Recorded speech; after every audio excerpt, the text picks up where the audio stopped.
Last ವಿಡಿಯೋದಲ್ಲಿ ನಾವು analytic function ಅಂದರೆ ಏನು ಅಂತ ಹೇಳಿ ನೋಡಿದ್ವು. ಹಾಗೆ ಕೌಶಿ ರೀಮನ್ ಇಕ್ವೇಷನ್ ಅಂದರೆ ಏನು ಅಂತ ನೋಡಿದ್ವು. ಹಾಗೆ necessary condition for a function F of Z to be analytic ನೋಡಿದ್ವು.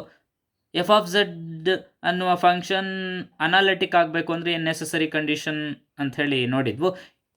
ಅದರಿಂದ ಏನು ಗೊತ್ತಾಗಿತ್ತು ನಮಗೆ ಅಂದರೆ, ಎಫ್ ಆಫ್ ಝೆಡ್ ಅನಾಲಿಟಿಕ್ ಆಗಿದೆ ಅಂದರೆ ನಮಗೆ ಲಾಸ್ಟ್ ವಿಡಿಯೋದಿಂದ ಏನು ಗೊತ್ತಾಯಿತು ಅಂದರೆ, ಎಫ್ ಆಫ್ ಝೆಡ್ ಅನ್ನೋದು ಅನಾಲಿಟಿಕ್ ಆಗಿದೆ ಅಂದರೆ, ಎಫ್ ಆಫ್ ಝೆಡ್ ಅನ್ನೋದು ಅನಾಲಿಟಿಕ್ ಆಗಿದೆ ಅಂದರೆ that implies it satisfies Cauchy Riemann equation ಅಲ್ವಾ.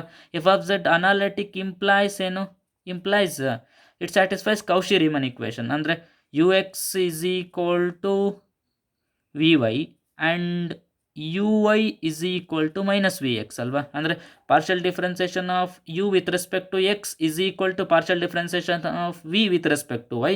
Partial differentiation of you with respect to Y is same as partial difference is same as negative of partial differentiation of v with respect to x. f of z analytic ಆಯಿತು ಅಂದರೆ ಇದಾಗತ್ತೆ. What is this C R R equations ಅಲ್ವಾ. C R equations f of Z analytic ಆಯಿತು ಅಂದರೆ C R ಇಕ್ವೇಷನ್ಸ್ನ satisfy ಮಾಡುತ್ತೆ. ಒಂದು ವೇಳೆ ಸಿ ಆರ್ ಇಕ್ವೇಷನ್ನ ಸ್ಯಾಟಿಸ್ಫೈ ಮಾಡಿದೆ, that is u X is equal to V Y and you Y is equal to minus V x ಆಯಿತು ಅಂದರೆ ಎಫ್ ಆಫ್ ಝೆಡ್ ಅನಾಲಿಟಿಕ್ ಆಗುತ್ತಾ? ಎಫ್ ಆಫ್ ಝೆಡ್ ಅನಾಲಿಟಿಕ್ ಆಗುತ್ತಾ? ಯು ಎಕ್ ಅಂದರೆ C R equation satisfy ಮಾಡ್ತು ಅಂದರೆ F of Z analytic ಆಗಿದೆ ಅಂದರೆ C R equation satisfy ಮಾಡುತ್ತೆ. Okay, this implies this. ಅದೇ ದಿಸ್ ಇಂಪ್ಲೈಸ್ ದಿಸ್ ಅಂದರೆ ಸಿ ಆರ್ ಇಕ್ವೇಷನ್ ಸ್ಯಾಟಿಸ್ಫೈ ಮಾಡುತ್ತೆ ಅಂದರೆ ಎಫ್ ಆಫ್ ಝೆಡ್ ಅನಾಲಿಟಿಕ್ ಆಗಬೇಕಾ? ಆಗಬಹುದು ಅಥವಾ ಆಗದೇ ಇರ್ಬೋದು. ಅಂದರೆ it need not imply U X is equal to V Y and you Y is equal to minus V X does not implies F of Z is analytic.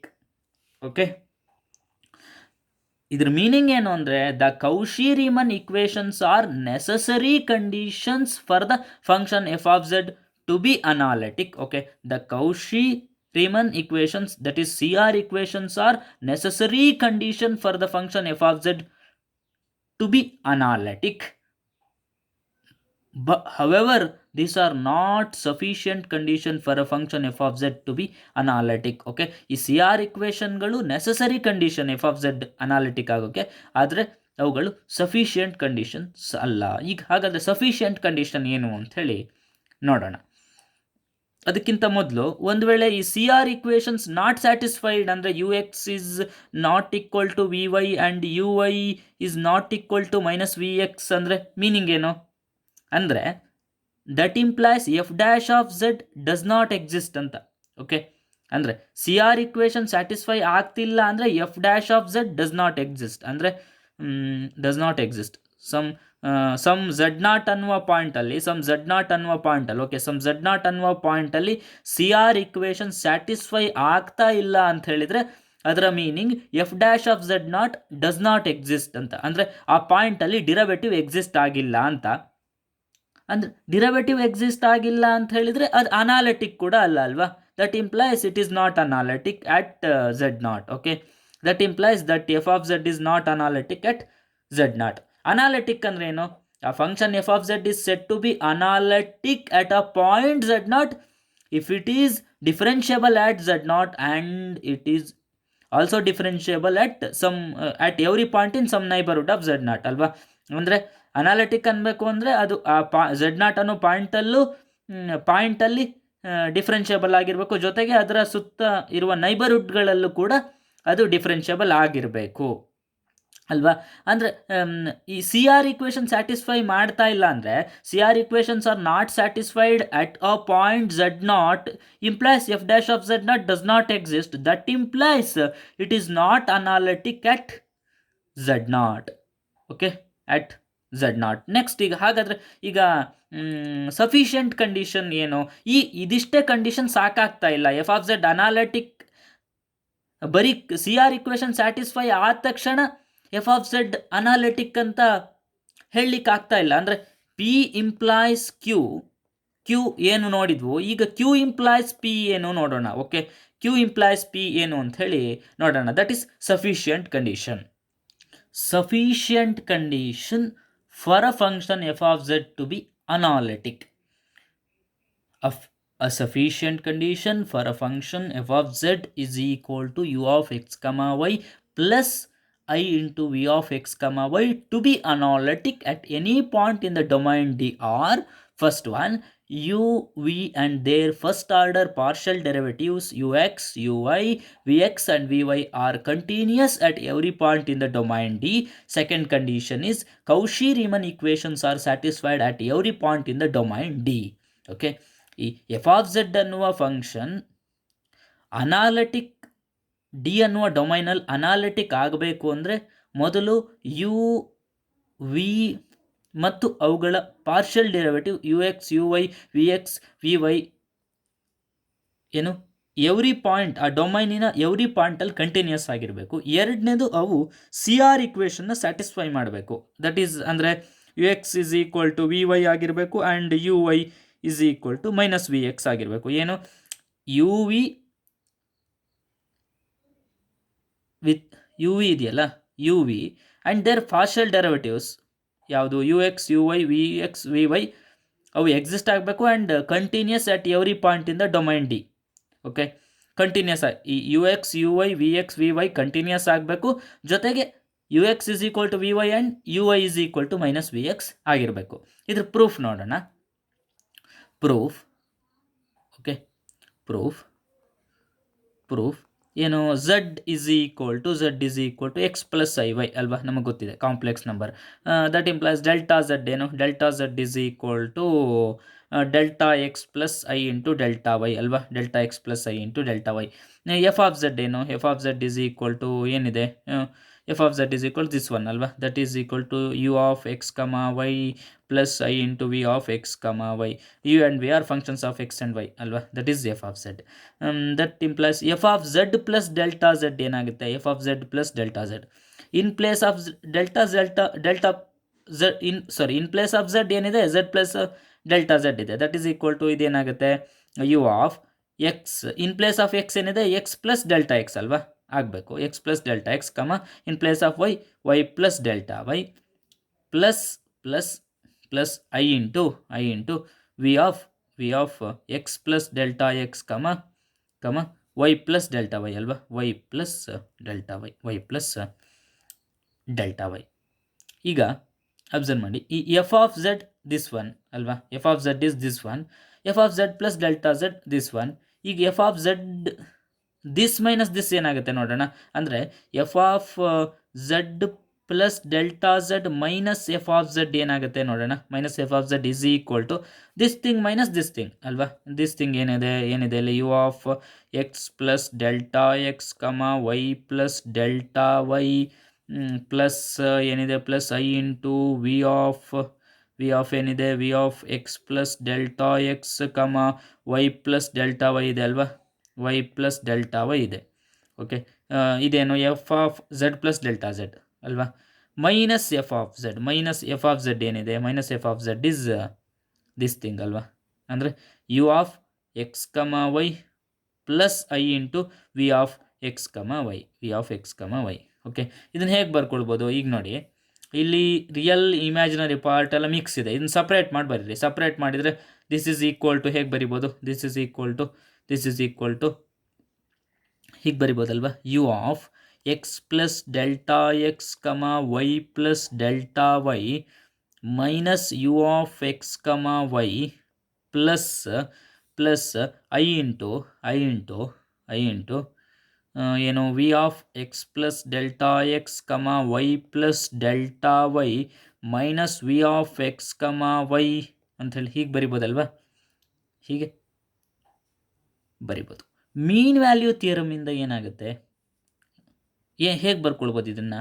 Mean value theorem ಗೊತ್ತಾ, real ಅನಾಲಿಸಿಸಲ್ಲಿ study ಮಾಡಿರ್ತೀವಿ. ಮೀನ್ value theorem ಏನು, ಅದು ಏನು ಹೇಳುತ್ತೆ mean value theorem ಏನು ಹೇಳುತ್ತೆ, mean value theorem ಏನು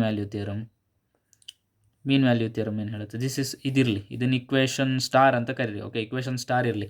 ಏನು f of Z plus delta Z minus F of Z is equal to this is say equation star ಅಂತ ಕರೆಯೋಣ. ಓಕೆ, ಮೀನ್ ವ್ಯಾಲ್ಯೂ ಥಿಯರಮ್ ಏನು ಹೇಳುತ್ತೆ? Mean value theorem f of X plus h comma Y plus k is equal to f of X comma Y plus h into f x plus k into f y plus and so on. Okay, ಇದು first degree term. ಇನ್ನು higher degree ಟರ್ಮ್ಗಳು ಬರ್ತಾ ಹೋಗುತ್ತೆ. Okay, ಇಲ್ಲಿ F X ಅಂದರೆ partial derivative of F with respect to X, F Y ಅಂದರೆ partial derivative of F with respect to Y. Okay, ಇದು ಸಬ್ಸ್ಕ್ರಿಪ್ಟಲ್ ಎಕ್ಸು, ಇಲ್ಲೂ ಸಬ್ಸ್ಕ್ರಿಪ್ಟಲ್ ವೈ. ಓಕೆ, ಈಗ ಈ ಎಫ್ ಇದೆಯಲ್ಲ, ಈ ಎಫ್ ಪ್ಲೇಸಿಗೆ ಯು ಹಾಕಿ. ಓಕೆ, ಎಫ್ ಪ್ಲೇಸಿಗೆ ಯು ಹಾಕಿ. ಆ್ಯಂಡ್ ದಿಸ್ ಹೆಚ್ ಪ್ಲೇಸಿಗೆ ಡೆಲ್ಟಾ ಎಕ್ಸ್ ಹಾಕಿ. ಕೆ ಪ್ಲೇಸಿಗೆ ಡೆಲ್ಟಾ ವೈ ಹಾಕಿ. ಓಕೆ, ದಿಸ್ ಎಫ್ ಪ್ಲೇಸಿಗೆ ಯು ಹಾಕಿ, ಹೆಚ್ ಪ್ಲೇಸಿಗೆ ಡೆಲ್ಟಾ ಎಕ್ಸ್ ಹಾಕಿ, ಕೆ ಪ್ಲೇಸಿಗೆ ಡೆಲ್ಟಾ ವೈ ಹಾಕಿ. ಏನಾಗುತ್ತೆ ದಿಸ್ ಇಕ್ವೇಷನ್? ಏನು ಬರುತ್ತೆ? ಎಫ್ ಪ್ಲೇಸಿಗೆ ಯು ಅಲ್ವಾ, ಯು. ಎಕ್ಸ್ ಪ್ಲಸ್ ಹೆಚ್ ಪ್ಲೇಸಿಗೇನು delta X comma Y plus K ಪ್ಲೇಸಿಗೆ delta Y is equal to F ಪ್ಲೇಸಿಗೆ U X comma Y plus H ಪ್ಲೇಸಿಗೇನು ಡೆಲ್ಟಾ ಎಕ್ಸ್ ಇಂಟು ಎಫ್ ಪ್ಲೇಸಿಗೆ ಯು ಎಕ್ಸ್ ಪ್ಲಸ್ ಕೆ ಏನು delta Y U Y plus and so on. Okay, plus and so on. ಈಗ this F ಪ್ಲೇಸಿಗೆ V ಹಾಕಿ. Okay, U ಹಾಕಿದ್ರಾ? ಈಗ this F ಪ್ಲೇಸಿಗೆ V ಹಾಕಿ. ಹೆಚ್ ಪ್ಲೇಸಿಗೆ ಡೆಲ್ಟಾ ಎಕ್ಸ್, ಕೆ ಪ್ಲೇಸಿಗೆ ಡೆಲ್ಟಾ ವೈ. ಏನು ಬರುತ್ತೆ ನೋಡೋಣ. ಎಫ್ ಪ್ಲೇಸಿಗೆ ವಿ ಅಲ್ವಾ, ವಿ ಎಕ್ಸ್ ಪ್ಲಸ್ ಹೆಚ್ ಪ್ಲೇಸಿಗೆ delta X comma Y plus K ಪ್ಲೇಸಿಗೆ delta Y is equal to F ಪ್ಲೇಸಿಗೇನು V of X comma Y plus H ಪ್ಲೇಸಿಗೆ ಡೆಲ್ಟಾ ಎಕ್ಸ್ ಎಫ್ ಪ್ಲೇಸಿಗೇನು V X plus delta Y V Y plus and so on. Okay, ಈ higher degree ಟರ್ಮ್ಸ್ಗಳೆಲ್ಲ ನಾನು ಈಗೇನು ಮಾಡ್ತೀನಿ ಅಂದರೆ ಈ ಹೈಯರ್ ಡಿಗ್ರಿ ಟರ್ಮ್ಸ್ಗಳನ್ನು ನೆಗ್ಲೆಕ್ಟ್ ಮಾಡ್ತೀನಿ. ಓಕೆ, ನಾವು I neglect the higher degree terms. That is by omitting the higher degree terms one can get ಇದನ್ನ ಹೇಗೆ ಬರ್ಕೊಳ್ಬೋದು? U of X plus delta X comma Y plus delta Y minus you of X comma Y right ಸೈಡಲ್ಲಿ ಇದು left ಸೈಡಿಗೆ ತಂದೆ is equal to ಹೇಗೆ ಬರ್ಕೊಳ್ಬೋದು? Delta X into U X plus delta Y into U Y ಅಂತ ಬರ್ಕೊಳ್ಬೋದಾ? And this ಇದನ್ನು ಹೇಗೆ ಬರ್ಕೊಳ್ಬೋದು? V of X plus delta X. ಈ ಇಕ್ವೇಷನ್ ಹೇಗೆ ಬರ್ಕೊಳ್ಬೋದು? ಈ ಇಕ್ವೇಷನನ್ನು ನಾನು ಈ ರೀತಿ ಬರ್ಕೊಂಡೆ ಅಲ್ವಾ, ಈ ಇಕ್ವೇಷನ್ ಹೇಗೆ ಬರ್ಕೊಳ್ಬೋದು? V X plus delta X comma Y plus delta Y minus ಇದು ರೈಟ್ ಹ್ಯಾಂಡ್ ಸೈಡ್ ಇತ್ತು, ಲೆಫ್ಟ್ ಸೈಡ್ ಇತ್ತಂದೆ ಮೈನಸ್ ಆಯಿತು, ಪ್ಲಸ್ ಈಸ್ ಮೈನಸ್ ಆಯಿತು. V of X comma Y is equal to delta X V X plus delta Y V Y ಅಲ್ವಾ. ಈಗ equation ಸ್ಟಾರನ್ನು observe ಮಾಡಿ ನೀವು.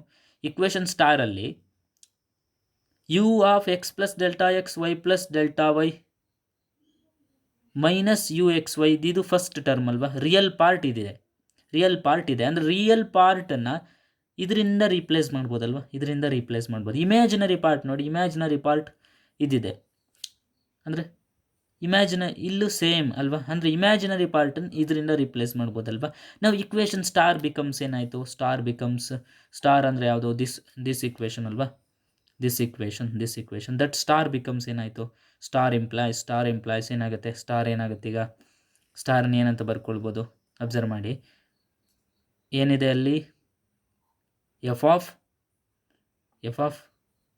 Z plus delta Z minus F of Z ಇದೆ ಅಲ್ವಾ, minus F of Z is equal to real ಪಾರ್ಟನ್ನು ಇದರಿಂದ ಬರಿಬೋದು, ಅಂದರೆ delta X U X real part plus delta Y U Y ಇದು real part plus I into imaginary part ಏನು? This one ಅಲ್ವಾ, that is delta X V X plus delta Y V Y. Okay, delta Y V Y. Next step ಏನಾಗುತ್ತೆ observe ಮಾಡಿ. That implies F of Z plus delta Z minus F of Z is equal to ಇಲ್ಲಿ observe ಮಾಡಿ, delta X ಅನ್ನೋದು ಇಲ್ಲೂ ಇದೆ ಅಂದರೆ common ತೆಗಿಬೋದಲ್ವಾ. Delta ಎಕ್ಸಿನ ಕೋಎಫಿಷಿಯಂಟ್ಸ್ ಯಾವ್ದ್ಯಾವುದಿದೆ ಡೆಲ್ಟಾ ಎಕ್ಸಿಂದು?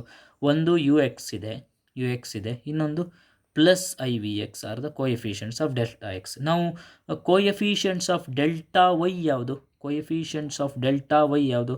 ಡೆಲ್ಟಾ ವೈಯ ಕೋಎಫಿಷಿಯಂಟ್ಸ್ ಒಂದು ಯು ವೈ, ಇನ್ನೊಂದು ಡೆಲ್ಟಾ ವೈಯ ಕೋಎಫಿಷಿಯಂಟ್ ವಿ ವೈ, ಅಂದರೆ ಐ ವಿ ವೈ ಅಲ್ವಾ, plus I V Y. Here we collect the coefficient of delta X and collect the coefficient of delta Y. ಈಗ observe ಮಾಡಿ, F of Z plus delta Z minus F of Z is equal to, first ಟರ್ಮನ್ನು ಹಾಗೆ ಬರ್ಕೊಳ್ಳಿ, U X plus I V X into delta X. Second ಟರ್ಮನ್ನು ನಾವು U ವೈನ ಹೇಗೆ ಬರ್ಕೊಳ್ಬೋದು? You ವೈನ ನಮಗೆ ಗೊತ್ತಿದೆ ಏನು, U X is equal to V Y and you Y is equal to minus V X ಅಂತ ಗೊತ್ತಿದೆ. What is this? C R equations ಅಲ್ವಾ, Cauchy Riemann equation. U X is equal to V Y and you Y is equal to minus V X. ಈ U ವೈನ ನಾನು minus V ಎಕ್ಸಿಂದ replace ಮಾಡ್ತೀನಿ. ಏನಾಯಿತು? U ವೈನ ಮೈನಸ್ ವಿ ಎಕ್ಸಿಂದ replace ಮಾಡಿದೆ, ಪ್ಲಸ್ ಐ ಇಂಟು ವಿ ವೈನ ಯು ಎಕ್ಸಿಂದ ರೀಪ್ಲೇಸ್ ಮಾಡಿದೆ, U X into delta Y. ಇದು ಹೇಗೆ, ಈ ಸ್ಟೆಪ್ ಹೇಗೆ ಬಂತು? ಬೈ ಸಿ ಆರ್ ಇಕ್ವೇಷನ್ ಅಲ್ವಾ, by C R equation okay, by C R equation ಈ ಸ್ಟೆಪ್ ಬಂತು. ನೆಕ್ಸ್ಟ್ ಏನಾಗುತ್ತೆ? ನೆಕ್ಸ್ಟ್ ಸ್ಟೆಪ್ ಅಬ್ಸರ್ವ್ ಮಾಡಿ, F of Z plus delta Z minus F of Z is equal to U X plus I V X. First step ಹಾಗೆ ಬರ್ಕೊಳ್ಳಿ, okay, first term ಹಾಗೆ ಬರ್ಕೊಳ್ಳಿ, plus ಇಲ್ಲಿ minus 1 into V X ಅಲ್ವಾ, minus 1 ಅನ್ನು ಹೇಗೆ ಬರ್ಕೊಳ್ಬೋದು? ಐ ಸ್ಕ್ವೇರ್ ಅಂತ ಬರ್ಕೊಳ್ಬೋದಾ? I square is nothing but minus 1 ಅಲ್ವಾ, I square into V X plus I into U X into delta Y ಅಲ್ವಾ. ಈಗ ಅಬ್ಸರ್ವ್ ಮಾಡಿ, ನೆಕ್ಸ್ಟ್ ಸ್ಟೆಪ್ ಏನಾಗುತ್ತೆ? That implies F of Z plus delta Z minus F of Z is equal to first term ಹಾಗೆ ಬರ್ಕೊಳ್ಳಿ, U X plus I V X into delta X. Second ಸ್ಟೆಪ್ಪಲ್ಲಿ second ಟರ್ಮಲ್ಲಿ first term ಹಾಗೆ ಬರ್ಕೊಂಡು second ಟರ್ಮಲ್ಲಿ ಏನು ಮಾಡ್ಬೋದು? Observe ಮಾಡಿ, ಇಲ್ಲಿ ಐ ಕಾಮನ್ ತೆಗಿಬೋದಲ್ವ, ಪ್ಲಸ್ ಐ ಕಾಮನ್ ತೆಗೆದ್ರೆ ಏನು ಉಳಿಯಿತು? ಐ ಕಾಮನ್ ತೆಗೆದ್ರೆ ಯು ಎಕ್ಸ್ ಮಾತ್ರ ಉಳಿಯುತ್ತೆ. ಇಲ್ಲಿ ಐ ಕಾಮನ್ ತೆಗೆದ್ರೆ ಇಲ್ಲಿ ಏನು ಉಳಿಯುತ್ತೆ? ಐ ಇಂಟು ವಿ ಎಕ್ಸ್ ಅಲ್ವಾ, ಏನು ಚೇಂಜ್ ಆಗಿಲ್ಲ ಅಲ್ವಾ. ಏನು ಮಾಡಿದ್ವು? ಐ ಕಾಮನ್ ತೆಗೆದಿದ್ರಿಂದ I U X plus I square V X ಅಲ್ವಾ. ಟರ್ಮ್ ಇಂಟರ್ಚೇಂಜ್ ಮಾಡಿ ಬರ್ತೀನಿ ಅಷ್ಟೇ. ಈಗ ಅಬ್ಸರ್ವ್ ಮಾಡಿ, that implies F of Z plus delta Z minus F of Z is equal to U X plus I V X is common ಅಲ್ವಾ, U X plus I V X remaining ಏನು? Delta X plus I into delta Y ಅಲ್ವಾ, I into delta Y. Observe ಮಾಡಿ, that implies F of Z plus delta Z minus F of Z is equal to U X plus I V X. What is this? Delta X plus I delta Y ಏನು ಸ್ಟಾರ್ಟಿಂಗೇ ಬರೆದಿದ್ದೆ ಅಲ್ವಾ, delta X plus I delta Y is delta Z ಅಲ್ವಾ. Delta Z ಅಂದರೆ ಇದನ್ನು delta ಝೆಡ್ಡಿಂದ replace ಮಾಡ್ಬೋದಾ? ಈ delta Z ಅನ್ನು ಈ ಕಡೆ ತನ್ನಿ, ಏನಾಗುತ್ತೆ? That implies F of Z plus delta Z minus F of Z divide by delta Z is equal to ಏನು? U X plus I V X ಸಿಕ್ತು. ಈಗ ಲಿಮಿಟ್ ಅಪ್ಲೈ ಮಾಡಿ. ಓಕೆ, ನಾವು apply limit delta Z tends to 0 on both sides. We get ಏನು ಸಿಕ್ತು ನಮಗೆ? That implies limit F of Z plus delta Z minus F of Z divide by delta Z whenever delta Z tends to 0 is equal to this thing. ಏನು change ಆಗಲ್ಲ ಇಲ್ಲಿ, U X plus I V X. What is this? This is what? By the definition of derivative of complex ಫಂಕ್ಷನಿಂದ ನಾವು ನೋಡಿದ್ದೀವಿ, derivative ಡೆಫಿನೇಷನಿಂದ ನೋಡಿದ್ದೀವಿ. ಏನಂತ ಬರ್ಕೊಳ್ಬೋದು? That is clearly F dash of Z ಅಂತ ಬರ್ಕೊಳ್ಬೋದಲ್ವಾ, that is equal to F dash of Z is equal to ಏನು? U X plus I V X. Okay, you X plus I V X. ನಮಗೆ ಇದನ್ನು ಹೇಗೆ ಬರ್ಕೊಳ್ಬೋದು? ನಮಗೆ C R ಇಕ್ವೇಷನಿಂದ ಕೊಟ್ಟಿದೆ, U X is equal to V Y ಅಂತ ಗೊತ್ತಿದೆ and you Y is equal to minus V X ಅಂತ ಗೊತ್ತಿದೆ ಅಲ್ವಾ. ಇದನ್ನ ಹೇಗೆ ಬರ್ಕೊಳ್ಬೋದು? That is clearly equal to U X ಪ್ಲಸ್ಸಿಗೆ ವಿ ವೈ ಅಂತ ಬರ್ಕೊಳ್ಬೋದಾ, plus I into V X ಪ್ಲೇಸಿಗೆ ವಿ ಎಕ್ಸ್ ಪ್ಲಸ್ಸಿಗೆ ಏನು ಬರ್ಕೊಳ್ಬೋದು, ಮೈನಸ್ ಯು ವೈ ಅಂತ ಬರ್ಕೊಳ್ಬೋದಾ, ಮೈನಸ್ ಯು ವೈ ಅಂತ ಬರ್ಕೊಳ್ಬೋದಲ್ವ. ಅಂದರೆ that is V Y minus I U Y ಆಯ್ತಲ್ವಾ, V Y minus I U Y ಆಯ್ತಲ್ವಾ. ಈಗ ಇಲ್ಲಿ ನೋಡಿ ಅಬ್ಸರ್ವ್ ಮಾಡಿ, ಏನು F dash of Z exist ಆಯಿತು ಅಲ್ವಾ, F dash of Z exist ಆಯಿತು, F dash of Z exist ಆಯಿತು ಅಂತ ಹೇಳಿ, and clearly F of Z is analytic in the domain D, F of Z is analytic in the domain D ಅಲ್ವಾ. Therefore here f dash of z exists, hence f of z is analytic in the domain D, in the domain D, in the domain D. ಏನು ಕೇಳಿದ್ರು, sufficient condition for a function F of Z is equal to U X comma I u of x comma y plus I v of x comma y to be analytic at any point in the domain dr. First v and their first order partial derivatives ux, uy, vx and vy are continuous at every point in the domain D. Second condition, Cauchy-Riemann equations are satisfied at every point in the domain D. That is ux is equal to vy and uy is equal to minus vx ಅಲ್ವಾ. ಇದನ್ನು satisfy ಮಾಡಿತು.